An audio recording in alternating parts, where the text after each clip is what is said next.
This man experienced a plane crash and was stranded on a deserted island, starting his wilderness survival. Fortunately, he was a logistics manager and there were lots of packages on the plane. Some of the packages that washed up on the deserted island with him. When he opened these packages, he found some VHS tapes, a volleyball, a divorce agreement, a dress, and ice skating shoes. Chuck used the ice skating shoes to cut a piece of cloth and used a shoelace along with the packaging plastic to treat his wounds. He used the dress's netting as a fishing net and made a spear. With countless tries, he finally caught a crab but couldn't bring himself to eat the raw, tender crab meat. It looked disgusting.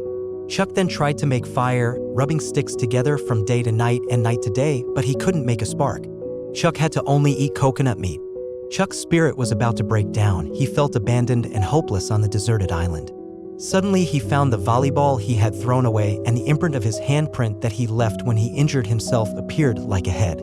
He used a bandage to draw eyes and a mouth on the volleyball, placed it on a stake, and named it Wilson. He continued his efforts to make fire, but he kept looking at the volleyball, imagining it as a living person. Unexpectedly, a spark came out. Chuck picked up a stick and realized that the wood had split. The air would make the fire possible. He immediately dug a hole to let more air in. Chuck finally overcame his reliance on coconuts and started to eat seafood. He started to calculate the probability of being rescued, but with an area of over 500,000 square kilometers, his chances of being rescued were almost zero. Chuck's toothache became increasingly severe, and he used the ice skating shoes to support his teeth. With a firm resolve, he directly pried out the bad teeth. In this way, he lived on the island for 4 years, mastering his fishing skills. However, the deserted island felt like a prison, causing immense suffering for Chuck every day. One day, he suddenly heard a sound outside. He cautiously went outside to investigate and found a broken toilet stall partition. He placed the partition on the shore and pondered its usefulness to him. A gust of wind gave him a perfect answer. Yes, it was finally his chance to escape the deserted island. This time, Chuck had to be well prepared. The rope made from the tree bark had to be strong. He calculated the best time to depart, but the resources on the island ran out. He had no more tree bark to make the rope, so Chuck had to use the VHS tapes as a substitute. With Wilson's reminder, he reluctantly climbed to the mountain top and retrieved a nearly 10-meter rope. One end was attached to a lifeless wooden figure, which he used to test if it could end his life. Wilson kept teasing him about it, which led to an argument. Chuck kicked Wilson out of the cave, but then he realized that Wilson was his only companion that he couldn't let go of. Chuck quickly went outside to find Wilson and finally found him between two rocks. Oh, never again! Never again! Never again! You're okay? Okay? The wooden raft that would lead to freedom was finally completed. Chuck brought his cherished pocket watch and the package that he swore to deliver. Chuck wrote down his 1,500-day experience on the rocks. Just then, he heard the wind he had been waiting for. He pushed the raft into the sea and tied Wilson securely to the front of the boat. And so, he set sail with the east wind moving towards freedom. Chuck navigated through wave after wave, looking back at the small island he had lived on for over 4 years. It was the island that kept him alive but also trapped him. He had mixed feelings about the experience on the island, and now he was about to face even greater challenges. Some nights, he encountered nocturnal whales. The sounds of the waves and whales blended together, making the ocean seem more mysterious and profound. Some days, he encountered good fishing weather, while other days he faced stormy weather. And on one of those days, Chuck lost his shelter from the sun and rain. The raft was already damaged beyond repair by the fierce storm, and Chuck lost Wilson at that moment. When he saw Wilson, it was already drifting far away. Chuck dove into the sea, using the rope to prevent the raft from drifting further away. He swam towards Wilson, but the rope wasn't long enough. As he watched Wilson slowly drift away, Chuck let go of the rope in his hand. He had to make a choice between the raft and Wilson. Although he wanted to bring Wilson back, Chuck ultimately chose the raft. Wilson!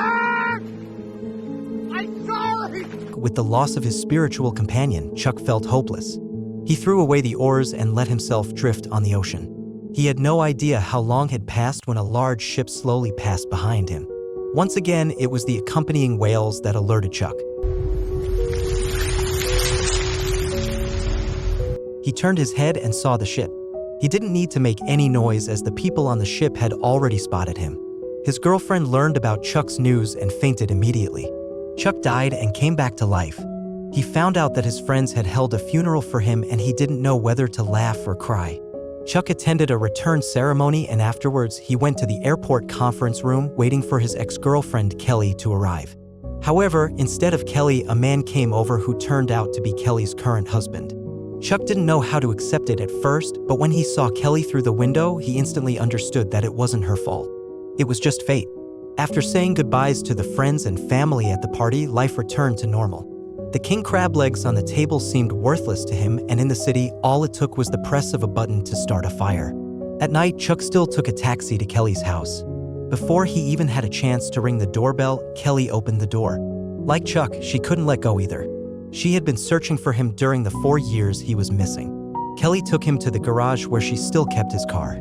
The car's presence was akin to the unresolved feelings between the two of them. Kelly returned the keys to Chuck and packed up the things in the car. Chuck got into the car, started the engine, and prepared to leave. Both of them were trying to restrain their emotions for each other. Kelly kissed Chuck, but the person who needed to leave still had to go. Kelly watched her loved one leave once again, unable to put into words the feeling in her heart until Chuck disappeared from her sight. A voice in her heart wouldn't allow her to let go just like that, and Chuck swiftly reversed the car and came back. A simple farewell kiss couldn't fill the regret in their hearts, so they embraced in the rain. I always knew you were alive, I knew it. But everybody said I had to stop saying that I had to let you go. I love you. The two of them returned to the car where they departed 4 years ago, but even though it was difficult to let go of this relationship after being apart for 4 years, their paths in life had become completely different. You have to go home. Chuck brought Kelly back to her doorstep, and finally, the two people who had once loved each other were able to let go. Chuck confided in his friend that he had thought about ending his life, but he was glad he didn't succeed. It was only when the tides brought him that restroom stall door that it brought him back. Chuck prepared to personally deliver the package that should have been sent 4 years ago to its destination. Unfortunately, the owner wasn't there, but wings could be seen everywhere, indicating that the owner must really like them, or else they wouldn't have put that on the package. Chuck left a note thanking the package for saving his life, and then he arrived at a crossroads, unsure of where to go next. Just then, a pickup truck arrived. Facing the lost man, the driver warmly introduced each road's destination to Chuck and then left. However, Chuck noticed the wings, which he was all too familiar with, on the rear of the pickup truck. He stood in the center of the crossroads, pondering, and ultimately focused his gaze on the pickup truck. Chuck finally found a new direction in life, and thus, the film ends.